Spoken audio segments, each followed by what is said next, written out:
आते हैं patterns of biodiversity. कैसे आपको पता चलता है कहां पे बायोडाइवर्सिटी ज्यादा है, कहां पे बायोडाइवर्सिटी कम है। ठीक है, तो सबसे पहला आते हैं, दैट इज लैटिट्यूडनल ग्रेडियंट्स। हमने पहले क्लास में ये किया भी था। चलिए एक बार फिर से कर लेते हैं कि भैया कैसे लैटिट्यूड बनाएंगे, तो आपको समझ में आ जाएगा कि कहां पे स्पीसीज डाइवर्सिटी ज्यादा होगी। ठीक है, थोड़ा ज्योग्राफी पढ़ लो, है ना, थोड़ा ज्योग्राफी पढ़ लीजिए तो आपको पता चल जाएगा कहां पे स्पीसीज डाइवर्सिटी ज्यादा होगी। ठीक है, तो 0 डिग्री पे क्या था बेटा, 0 डिग्री पे इक्वेटर, 23.5, 66.5, 23.5 साउथ एंड 66.5 साउथ, है ना, ये देखा होगा आपने, राइट। चल बहुत अच्छी।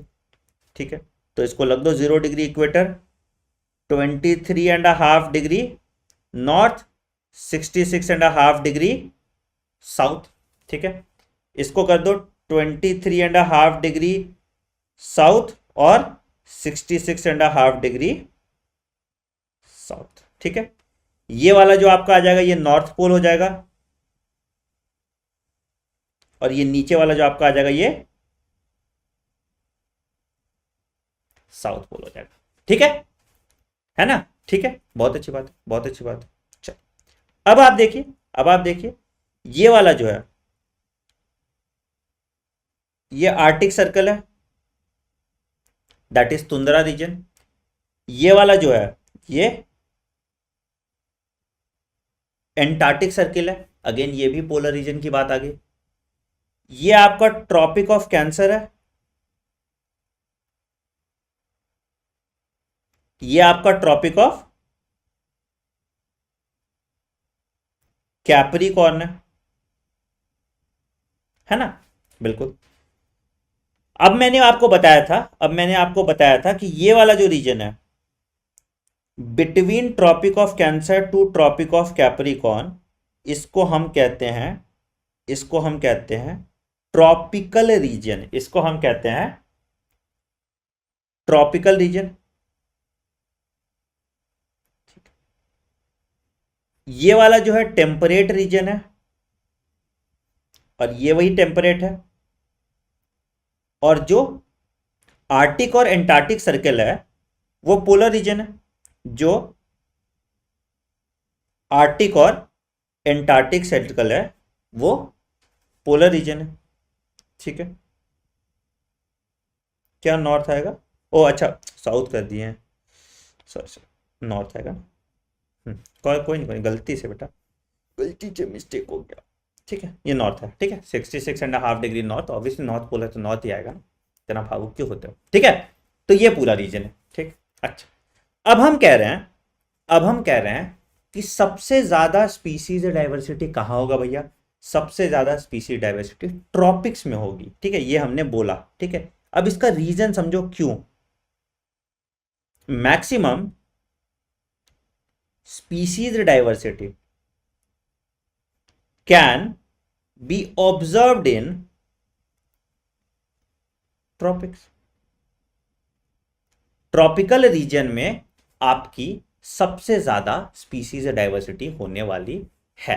ठीक है, तो यहां आपको देखो दिख रहा होगा कि आपको सबसे ज्यादा स्पीसीज डाइवर्सिटी कहां दिख रहा होगा, तो ये अफ्रीका वाले रीजन में आपको स्पीसीज डाइवर्सिटी ज्यादा दिखेगी as compared to other region. तो अगर इसे ऐसे लाइन दोगे तो यहां से तुम्हारा ये आ जाएगा, इंडिया के कहीं नीचे से तुम्हारा क्रॉस करेगा, है ना, और जैसे आप ऊपर जाओगे आर्टिक रीजन में आप जाते जाओगे तो स्पीसीज डाइवर्सिटी आपकी कम दिखने लगेगी। ठीक है, तो आइए देखिए, तो species diversity changes with latitude, decreases from equator to poles. तो अगर आप इक्वेटर से पोल्स की तरफ जाते हैं स्पीसीज डाइवर्सिटी कम होगा, ट्रॉपिकल रीजन में स्पीसीज डाइवर्सिटी ज्यादा होगा, टेम्परेट रीजन में थोड़ा कम होगा, और पोलर रीजन में आप जाइएगा तो स्पीसीज डाइवर्सिटी बिल्कुल कम होगा। तो जैसे ही आप आगे की तरफ जाते हैं, पोल्स की तरफ जाते हैं, स्पीसीज डाइवर्सिटी कम हो जाता है। Tropical area has more species diversity than polar area, ये बात कर ली हमने। ठीक है, तो देखो Colombia is near equator, 1400 species है। ग्रीनलैंड टेम्परेट रीजन में आता है, 56 स्पीसीज है। ठीक है, और याद रखिएगा इसमें दो चीज नहीं दिया है, इंडिया में 1200 स्पीसीज है। क्यों 1200 स्पीसीज है इंडिया में? इंडिया में 1200 स्पीसीज ऑफ बर्ड है ना, ऑफ बर्ड। यहां भी जो स्पीसीज है ये बर्ड की बात की है, ठीक है। तो इंडिया में क्या है, लगभग 1200 स्पीसीज ऑफ बर्ड है। क्यों? कुछ एरिया इंडिया की ट्रॉपिकल रीजन में जाती है, कुछ एरिया इंडिया की टेम्परेट रीजन में जाती है, ठीक है। क्लियर? ठीक है। ग्रीनलैंड का, ठीक है,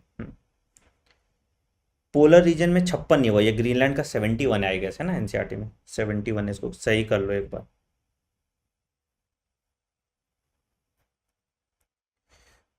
तो लिख लो इसमें कोलंबिया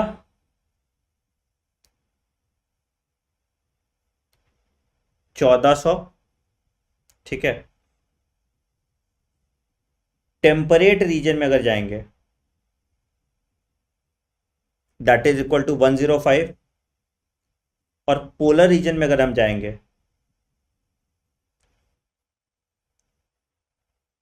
दैट इज 56, ठीक है। ये पोल्स की तरफ आएगा ना, ग्रीनलैंड पोलर रीजन में आएगा, that has 56 species and latitude होगा 71 डिग्री नॉर्थ, ठीक है। तो कोलंबिया इक्वेटर के पास है, न्यूयॉर्क पकड़ लो टेम्परेट रीजन के पास है ना, और पोलर रीजन में आपका ग्रीनलैंड आ जाएगा, ठीक है। इसको लिख लीजिए, पोलर रीजन में आपका ग्रीनलैंड आ जाएगा। हाँ ठीक है, ठीक है, ठीक है, इसको लिख लीजिए, है पोलर रीजन में आपका ग्रीनलैंड आ जाएगा, ठीक। Amazon rainforest is the largest and greatest biodiversity on अर्थ। इसको हम लोग लंग्स भी कहते हैं, ठीक है। इसको हम लोग लंग्स ऑफ अर्थ भी, ठीक है। क्लियर है? क्लियर है? किसका वो 1300 होगा? अरे ठीक है, 1200 1300 मैटर नहीं करता, ठीक है, मैनेज कर।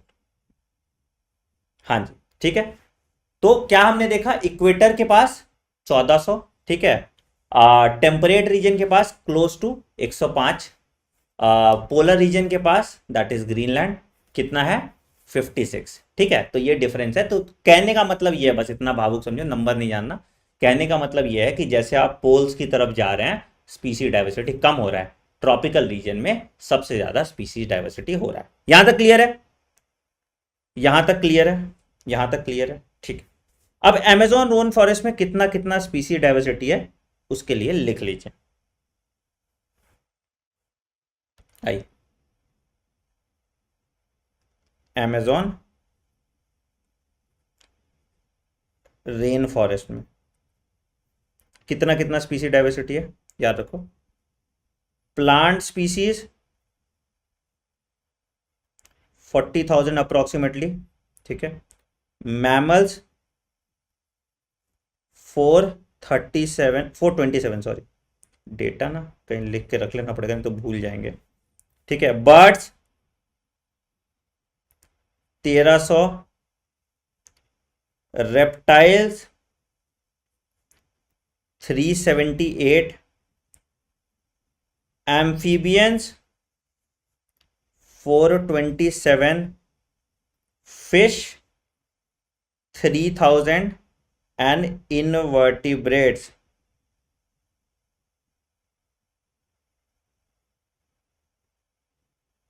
कितना 1,25,000।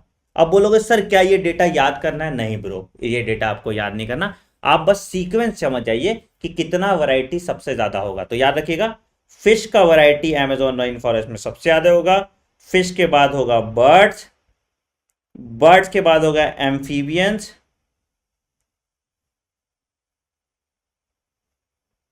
ठीक है। एम्फीबियंस और मैमल्स लगभग बराबर है, तो एम्फीबियंस डाल दोगे, फिर डाल दोगे मैमल्स, उसके बाद डालोगे आप रेप्टाइल्स, ठीक है। ये सीक्वेंस बस आपको याद रखना है, बाकी आपको कुछ और याद नहीं रखना, ठीक है। नंबर याद नहीं रखना है, नंबर याद नहीं रखना। यहां मैंने स्टिकी चिपका के रखा था इसी नंबर के लिए, ठीक है। नंबर आपको याद नहीं रखना। क्लियर है? क्लियर है बेटा, क्लियर है, क्लियर है, क्लियर है, ठीक है। लगभग एम्फीबियंस और मैमल्स का बराबर होता है, बट एम्फीबियंस को हम पहले दिखा देते हैं क्योंकि पानी ज्यादा है। अच्छा, अब सवाल आता है कि why is biodiversity rich in the tropical region, tropical region में बायोडाइवर्सिटी क्यों ज्यादा है? Why is biodiversity rich in tropics? खास करके जो सब्जेक्टिव एग्जाम देंगे उन पे ये सवाल जरूर पूछा जाता है। सबसे पहला पॉइंट इसमें जो लिखो कि भैया speciation is a unit of time. कहने का मतलब है कि जितना ज्यादा टाइम उस जगह पे मिला उतना ज्यादा स्पीसीज डाइवर्सिटी हुआ। अब हुआ क्या कि जो टेम्परेट रीजन थे, जो जैसे मान लो कि टेम्परेट रीजन में कनाडा वनाडा आ गया, तो कुछ टाइम पे तो उसमें ग्लेशिएशंस हुआ, पास्ट में ग्लेशिएशंस था ना, धीरे धीरे ग्लेशियर्स पिघलते गए और टेम्परेट रीजन ग्रासलैंड में कन्वर्ट हो गया, ठीक है। तो क्या हुआ कि टेम्परेट रीजन में फ्रीक्वेंट ग्लेशिएशंस हुए तो स्पीसीज डाइवर्सिटी कम रह गया। बट ट्रॉपिक में कभी ग्लेशिएशन नहीं हुआ ना, ट्रॉपिक में कभी बर्फ नहीं गाया, तो इसलिए ट्रॉपिक्स में ज्यादा दिन से स्पीशीज थे, इसीलिए स्पीसीज डाइवर्सिटी ज्यादा है, ठीक है। तो एक बहुत इंपॉर्टेंट पॉइंट है, तो speciation is a unit of time, temperate region has undergone several glaciations in the past, है ना। तो क्या होता है, इसीलिए इसके स्पीसीज डाइवर्सिटी कम है ना। Therefore species diversity is less in temperate region, है या नहीं? Therefore species diversity is less in temperate region, ठीक। Plus there is no seasonal variation. देखो, we all are a big fan of homeostasis, है ना। तो भैया अगर मान लो बैंगलोर लोग जाने का खूब मन करता है, पता है बैंगलोर में खूब लोग रहते हैं जाके, क्यों? ना बहुत ठंडी है ना बहुत गर्मी है। यहाँ दिल्ली में गर्मी भी उतना है ठंडी भी उतना, तो सीजनल वेरिएशन ज्यादा है। अगर सीजनल वेरिएशन ज्यादा है तो उसके कारण क्या होता है, लोग को अनईजी प्रेजेंट होगा, ठीक है। प्लस क्या होगा, ज्यादा ऑर्गेनिजम्स वहां थ्राइव नहीं कर पाएंगे। हो सकता है कोई ऑर्गेनिज्म जो बहुत गर्म जगह पे ग्रो करता होगा, हो सकता है कोई ऑर्गेनिज्म जो बहुत ठंडे जगह पे ग्रो करता होगा। तो अगर एक मिड रीजन मिल जाता है, एक सीजनल फ्लक्चुएशन नहीं होता, तो क्या है, उस ऑर्गेनिज्म को अच्छा हैबिटेट मिल रहा है, तो स्पीसी डिफरेंट टाइप्स ऑफ ऑर्गेनिज्म भी सपोर्ट कर रहे हैं, तो स्पीसी डाइवर्सिटी ज्यादा हो जाता है। तो there is no seasonal variation, ठीक है। फिर रेनफॉल ज्यादा होता है, टेम्परेचर ज्यादा होता है, ह्यूमिडिटी ज्यादा होता है। तो इन सब के वजह से, इन सब के वजह से वेरिएशन ज्यादा होता है, और वेरिएशन हो रहा है तो स्पीसीज डाइवर्सिटी ज्यादा होता है, स्पीसीज डाइवर्सिटी ज्यादा होता है, ठीक है। क्लियर है, क्लियर है, क्लियर है, ठीक है। और क्या है, सोलर एनर्जी भी maximum in the equatorial region. तो हमने देखा था कि sun is the source of energy पिछले चैप्टर में। तो अगर sun is the source of energy, अगर सोलर रीजन ज्यादा मतलब एनर्जी ज्यादा आ रहा है, सनलाइट ज्यादा आ रहा है, सनलाइट ज्यादा आ रहा है, तो क्या होगा, स्पीसीज डाइवर्सिटी अगेन बढ़ जाएगा, क्योंकि एनर्जी ज्यादा आ रहा है, एनर्जी ज्यादा आ रहा है, बायोमास प्रोडक्शन ज्यादा आ रहा है, ऑर्गेनिज्म ज्यादा रहेंगे, ठीक है। So that is why biodiversity is rich in the tropics, ठीक। क्लियर है, क्लियर है, क्लियर है, क्लियर है, क्लियर है। चलिए आगे बढ़ते हैं, आगे बढ़ेंगे हम लोग, देखेंगे स्पीसीज एरिया रिलेशनशिप। एरिया और स्पीसीज डाइवर्सिटी में क्या रिलेशन है? तो हमारे एक चचा थे जिनका नाम था अलेक्जेंडर वॉन हम्बोल्ट।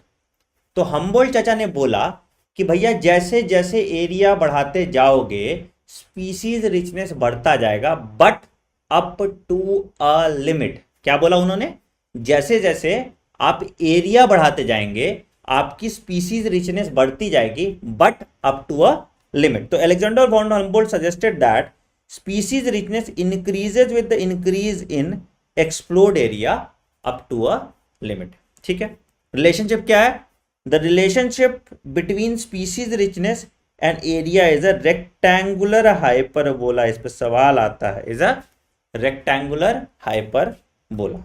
ठीक है, आओ देखिए कैसा है, कैसा ग्राफ है, ग्राफ देखते हैं। तो ग्राफ है ये आपका, देखिए। ठीक है, तो ये आपका दिख रहा है स्केल, तो ये एरिया है, ये स्पीसीज रिचनेस है। तो क्या हुआ, इनिशियली आपका स्पीसीज रिचनेस बढ़ा बढ़ा बढ़ा बढ़ा बढ़ा, उसके एक पॉइंट ऑफ टाइम के बाद आने के बाद, एक पॉइंट ऑफ टाइम के आने के बाद क्या हुआ, स्पीसीज रिचनेस रुक गया। ठीक है, स्पीसीज रिचनेस रुक गया। बहुत अच्छा, बहुत ठीक है। तो क्या दिखा, species area is represented by S, A is the area, C तुम्हारा वाई इंटरसेप्ट है, ठीक है, और z तुम्हारा स्लोप ऑफ लाइन है। स्लोप ऑफ लाइन निकालने आता है तुमको, slope of line is y2 minus y1 by x2 minus x1, पढ़े हो ना ये तो बचपन में ही। ठीक है, तो डिपेंड करता है, अगर स्पीसीज एरिया रिलेशनशिप ज्यादा है, स्लोप स्टीपर हो गया तो स्पीसीज रिचनेस ज्यादा है, अगर स्लोप कम स्टीप है तो स्पीसीज रिचनेस कम है। तो ये स्लोप निकालता है। ठीक है, तो z is the slope of line या रिग्रेशन कोफिशिएंट, पढ़े होगे ना, स्लोप निकालना आता है ना। हाँ जी, क्या स्लोप होता है, अगर दो पॉइंट ले लो, दो पॉइंट के बीच में कैसे खींचो, y2 minus y1 by x2 minus x1, उसको हम स्लोप कहते हैं। ठीक, और इक्वेशन ऑफ स्ट्रेट लाइन भी पढ़े होगे, y is equal to mx plus C, पढ़े हो ना बचपन में। तो स्लोप का इस पे देख लो, क्या क्या लाइन ऑफ रिग्रेशन किसका किसका वैल्यू है, इस पे वैल्यू पे सवाल आता है। ठीक है, लिखिए, अगेन डेटा ही डेटा है इसमें। ठीक है, तो लिखिए द वैल्यू, हाँ लिखिए, the value of slope of line that is regression coefficient lies between 0.1 to 0.2, जब छोटे एरिया के लिए करेंगे, जब छोटे एरिया के लिए लाइज बिटवीन 0.1 से 0.2 फॉर स्मॉल एरिया।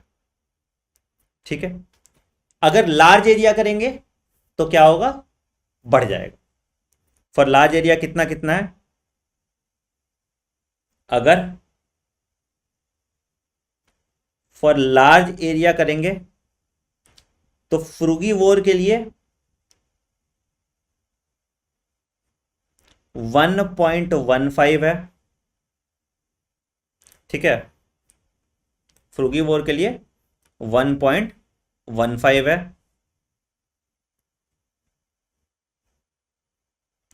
ठीक है, और एवरेज अगर लेंगे तो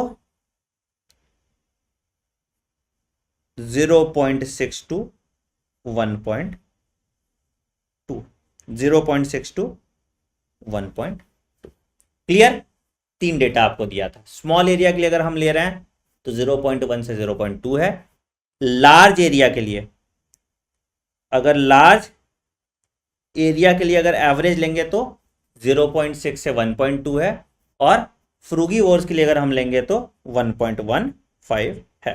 क्लियर है, रट्टाफिकेशन इसमें तो कुछ कर नहीं सकते हो तुम, है ना, इसमें तो कुछ कर नहीं सकते हो, तो रट्टाफिकेशन इसमें दिमाग लगाना ही नहीं आपको। चल आगे बढ़ते, आगे बढ़ते, आगे बढ़ते। ठीक है, तो यहां देख लीजिए, हमने लिख लिया है, tropical area has more biodiversity rich because constant temperature है, रिसीव्स मोर सोलर एनर्जी, इवोल्यूशनरी टाइम है क्योंकि ग्लेशिएशन नहीं हुआ था, और अमेजोन रेन फॉरेस्ट के बारे में दिया हुआ है जो हमने ऑलरेडी लिखवा दिया। ठीक है, अब आते हैं क्यों स्पीसीज डाइवर्सिटी चाहिए। हम इतना बोलते हैं ना कि ये स्पीसीज एक्सटिंक्ट हो गया, इससे स्ट्रेस आ जाता है लोगों को, हम सोचते हैं अरे यार ये वाला स्पीसीज एक्सटिंक्ट कैसे हो गया, ठीक है। तो क्यों स्पीसीज डाइवर्सिटी हमको ज़्यादा चाहिए उस पर बात करते हैं, क्यों स्पीसीज डाइवर्सिटी हमको ज़्यादा चाहिए उस पर बात करते हैं, ठीक है। तो हमारे टिल्लू चचा थे एक, इनका नाम था डेविड टिलमैन, ठीक है।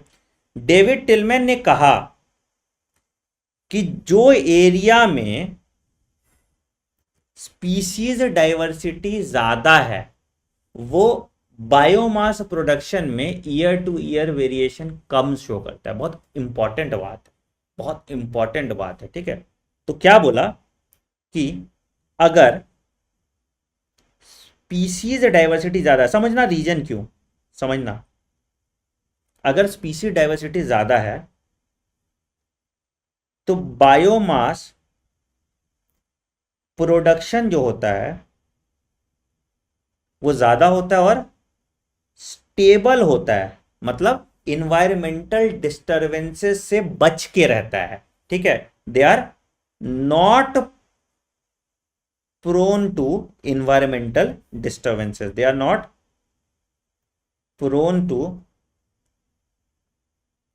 Environmental disturbance. रीजन समझ में आता है? एक बहुत बेसिक सा एग्जांपल समझो, ठीक है। एक घर है, उसमें एक ही आदमी कमाने वाला है, तो क्या होगा, मान लो उस आदमी को कुछ बीमारी हो गया, कैंसर हो गया, तो पूरा घर खत्म हो गया।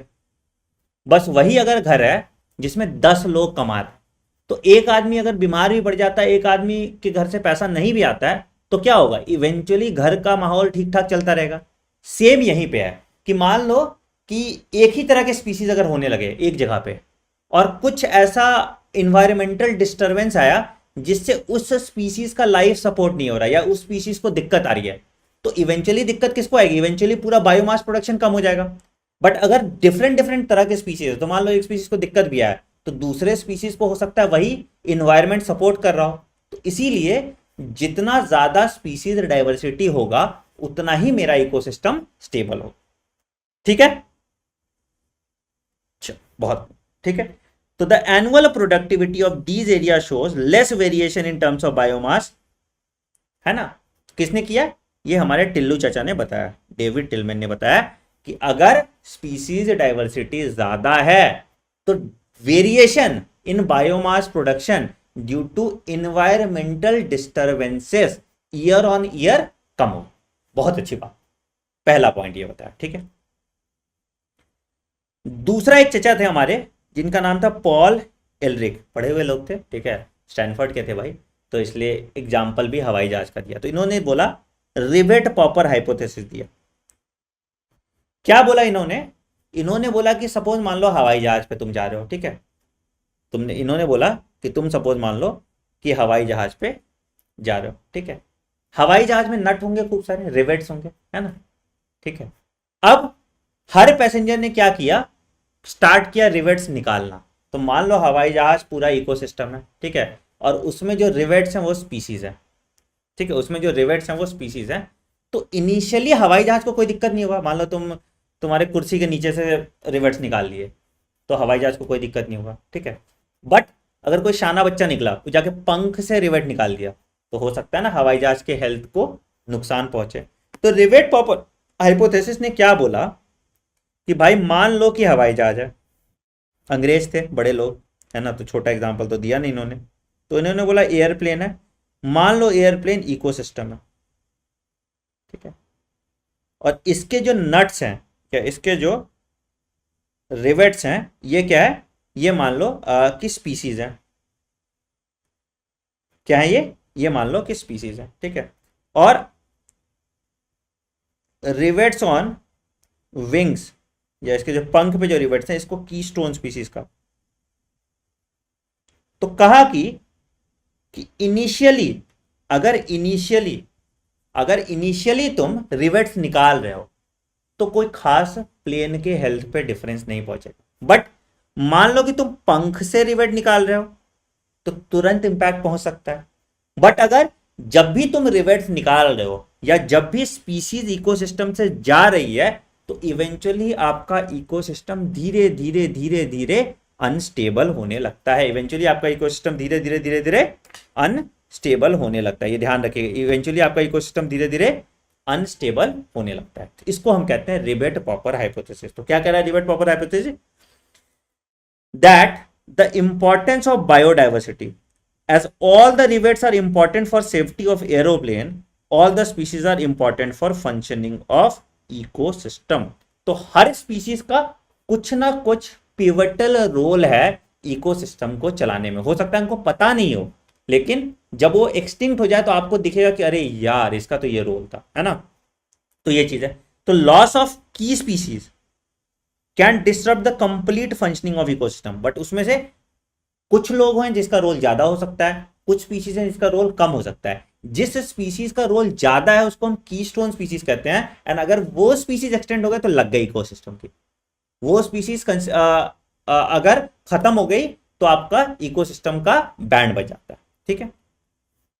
एक और क्वेश्चन आता है, Gangetic dolphin is the national aquatic animal of India. इस पर सवाल आता है। ठीक है। नेशनल बर्ड आपको पता है पीकॉक है, नेशनल एनिमल आपको पता है टाइगर है ना। लिख लो, नेशनल बर्ड भी लिख लो पीकॉक, और नेशनल एनिमल लिख लो